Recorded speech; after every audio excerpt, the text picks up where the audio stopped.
This is the Night Wolf howling at you, and today in front of us we have the G.I. Joe Classified Series Tigerforce 2-pack of Roadblock and Tripwire with McLeod, the mobile armored control lever for explosive ordnance disposal.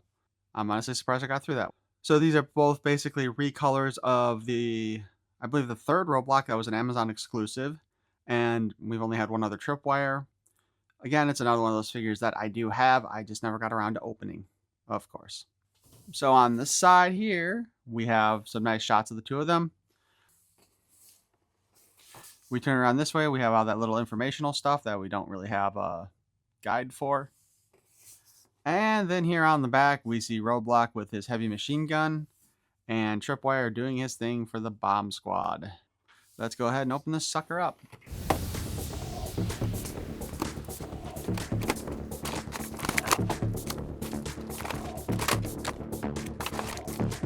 And for this review, we will be taking a look at the Tripwire figure.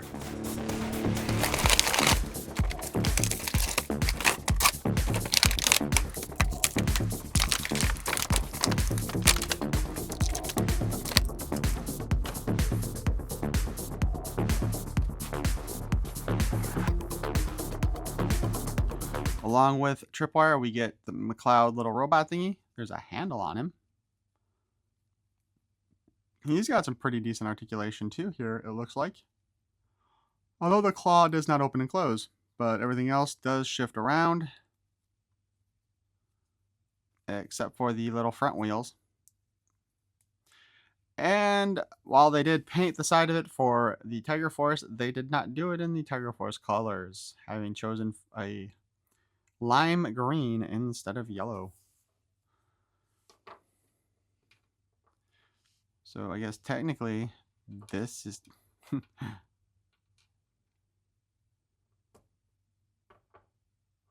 that's what he's supposed to do, I guess.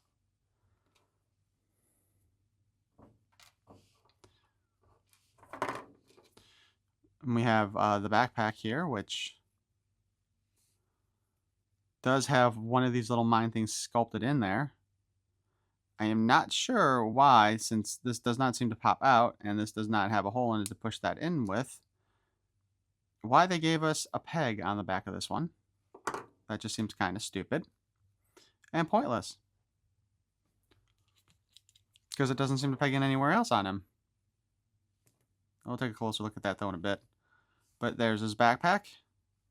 He comes with the same cord that everybody else does whenever they need a cord, and that would appear to plug in right here.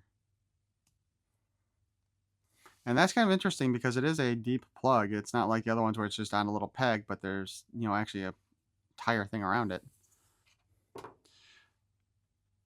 This would be his metal detector to look for the bombs or the mines, so that the little mine device could suck them out. And we can, of course, put it in the holder like so. And I guess we should probably go ahead and attach that to the back of it. Oh. Probably more like this, because this would be the top of the backpack. He does have a pretty standard pistol, which we can throw in the holster on the side here, which is actually sculpted into the thigh armor. And this dude is armored up. And of course, he's got the little controller for the McLeod unit. And surprisingly, it is different than the controller that came with Scrap Metal and his missile drone. Now, something interesting to note here is that, as far as I can tell, he's coming with all the same equipment that his original release came with, which was a deluxe version. However, him with the Roadblock pack, I think, was just a standard 2-figure pricing. So he's kind of discounted, really. Go ahead and put his backpack in place. Put that back on there so that he's carrying it like that. Again, nothing we can really do with the mine. And the hands aren't really designed to hold the controllers very well. Like, I think, with all the different hands they sometimes give us, it would be nice if they gave us hands designed to actually hold these controllers properly with all the different designs of them that we've had, Or I guess only 2 designs really so far. Oh no, actually, Shockwave came with a different design controller, I think, didn't he? To go with his little drone. That being said,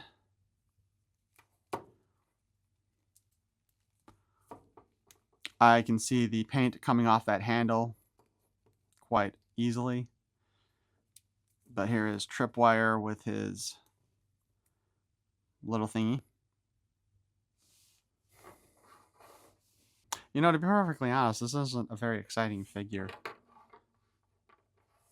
Oh, jeez, it just grabbed my nuts. I don't know. Oh, yeah, that part moves too, doesn't it?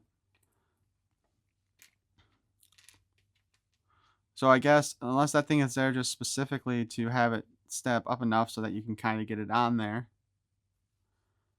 But then again, it's not like any of that stuff shifts on its own, so you still have to hold it in place while you move it for bomb dispersal. The helmet should come off of this one.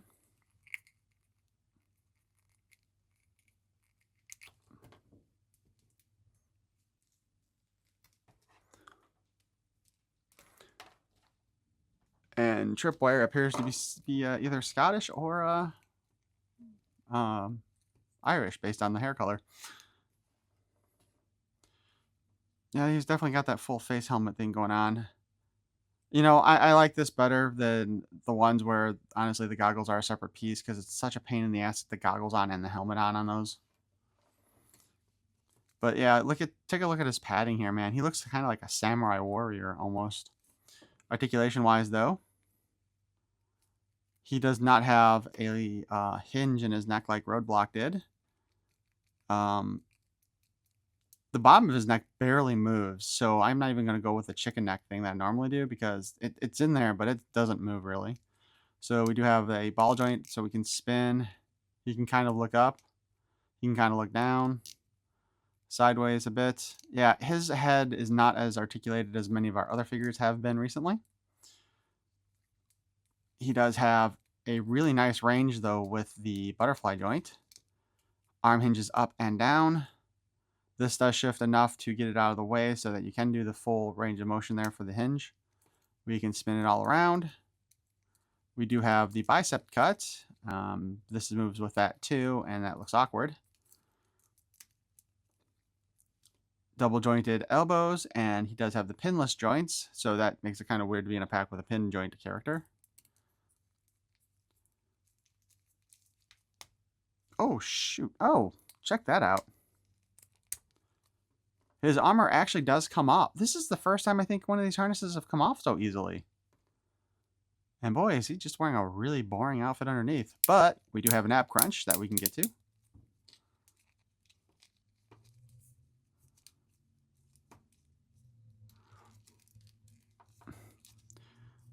And apparently we can't get the armor back on. Okay. So his protective gear does come off, so that's nice to know. We have drop down hips. We have the spin at the waist like always, and it can wibble and wobble. Drop down hip again. Thigh cut, so we can spin that around. And again, the armor's on there really well on this leg, if you look at it. It's very sculpted in there. It has not shifted a whole lot since I started moving stuff around, unlike almost every other bit of thigh armor and holsters that they've done.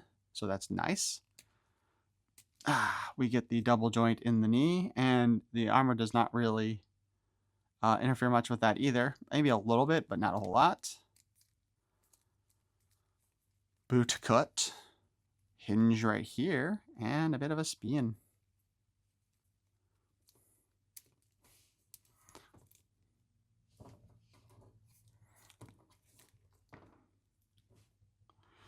You know what, though? I suspect that the only reason why Tripwire here comes with the removable helmet and a head underneath it is because that's how he was in the original figure. Well, obviously.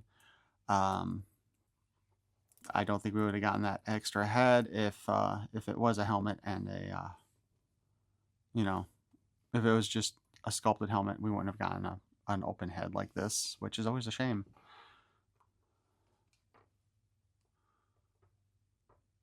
The joints on the robot are pretty decently tight, though.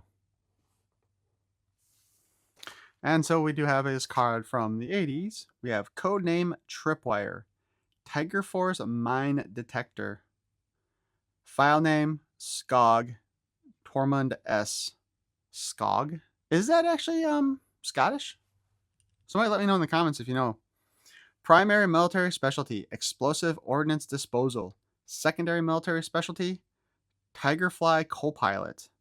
A birthplace, Hibbing, Minnesota. Grade E4 specialist. Tripwire dropped out of high school at a naval base in Yokosuka, Japan. Father is career Navy. Spent 2 years in a Zen monastery pondering the meaning of life. He was later expelled for breaking too many dishes and spilling every conceivable liquid. All right, right now this seems like a real bad person to be dealing with mines. He joined the army at 19 and received spiritual awakening on the grenade range. After boot camp, he signed up for demolition training at Fort Bragg, North Carolina. It was there he acquired the name Tripwire for his outstanding ability to conceal the tripwires that led to high-powered explosives. Tripwire freaks people out. He's always clumsy, jittery, and dropping things except when he's working with high explosives. He's as cool as a cucumber when he's planting XF2564 nitro on a battlefield under heavy machine gun fire. I don't know how he does it, but we're sure glad he's on our side. So that's our look at the Tigerforce Tripwire. Eventually, I will review the original Tripwire. And it is kind of nice to get some of these characters out in their original forms before the Tigerforce one. And if I had been smarter, I would have done that review a while ago when it first came out. But, you know, G.I. Joe I'm kind of behind on. But let me know what you guys think of this guy in the comments below. And especially that pricing. Because like I said, I am pretty sure I paid standard 2-figure pricing for this thing and not the price of a standard and deluxe figure. So it's a good deal, right? If you enjoyed this review, please feel free to mine that like button. And if you want to see more of my nonsense, you can subscribe. I would appreciate it. Thank you for watching. Peace and love.